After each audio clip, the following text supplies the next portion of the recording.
Hi, this is Dave Cook with 100 Pedals, and I wanted to talk a little bit with you today about the 100 Pedals mission and one of the biggest projects that I'm working on going forward from this point. But before I talk to you about this, I'd like to share a little story that might help you understand the motivation behind what I'm doing. Last September, I had the opportunity to give a talk to a Saturday morning men's breakfast group up in Detroit. And at the meeting, I had breakfast with a couple of dads, and we were sitting there talking about our families and some of our experiences. And there was one dad there who hesitated in telling me a story about his family and, didn't catch my attention at the time until after I gave my talk. And I gave my talk and shared the 100 pedal story and the 4 lessons of personal recovery.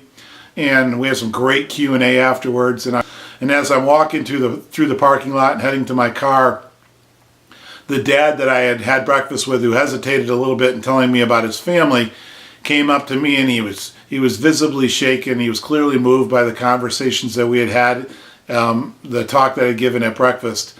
And that was at that point in time that he shared with me his story about how he had recently lost one of his twin sons to a addiction-related suicide, and that his other twin son was struggling with the loss of his brother and was basically self-medicating and slipping into the behaviors of an alcoholic. And the father was clearly moved and worried and fretful about the fact that he was losing his other son as well, and came to me for advice because of the stuff that I had done.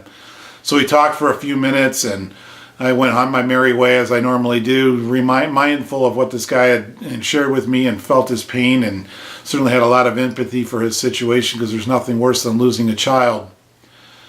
2 days later, I get a phone call from the gentleman, and he told me he went to my website, was looking for more information, and couldn't find it. And it was at that moment that I realized that the 100 pedal story, while it's fun telling, and it's great sharing, and it can be a moment of inspiration for many, what I was doing is I was underserving a father who needed me more than anything else. And that was last September, and I probably spent the next 5 months wrestling with the fact that I hadn't really owned 100 pedals to those who need me the most, which are the moms and dads dealing with addiction. And while I loved going into schools and churches and community organizations and sharing the energy and the passion and the joy of my experience and inspiring parents that they can get through this most difficult, darkest period of time, that really what I had done was I had given them a beacon or a banner of hope, but I hadn't given them anything else.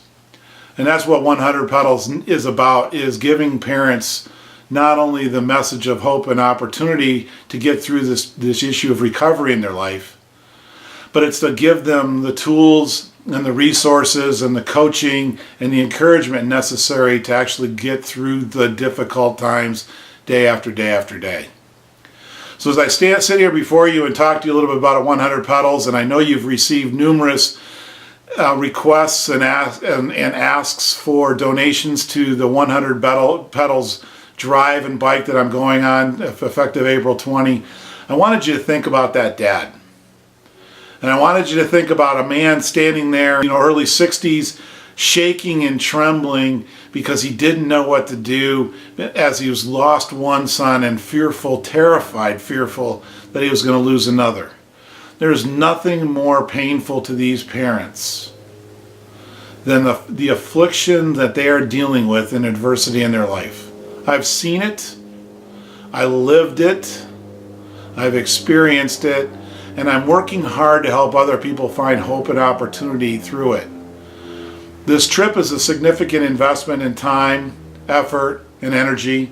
It's a significant investment in my personal resources to get it done. And if I didn't need the money, I wouldn't be asking, because there's nothing I hate more than asking people for money. But at the same time, there's nothing I'm more passionate about than the need to get in front of these parents and to connect with these parents and give them what they're looking for. The message of hope, the message of love, the message of opportunity, and the message of personal recovery, that they can get through this and that they can inspire their children to get through this, provided they're strong and they're personally strong where they are today. I need your help. I am looking for $6,000. $6,000, yes, that's a big number. Now, if everybody that I knew put in $50, I know it's a lot to ask, and if I didn't need it, I wouldn't ask, and if I didn't believe in it, I wouldn't ask, and if I didn't think it would make a difference, I wouldn't ask. But here I am asking. Enough said. Thanks for your help. Thanks for your prayerful consideration in supporting me, and I hope you have a great day. Thanks.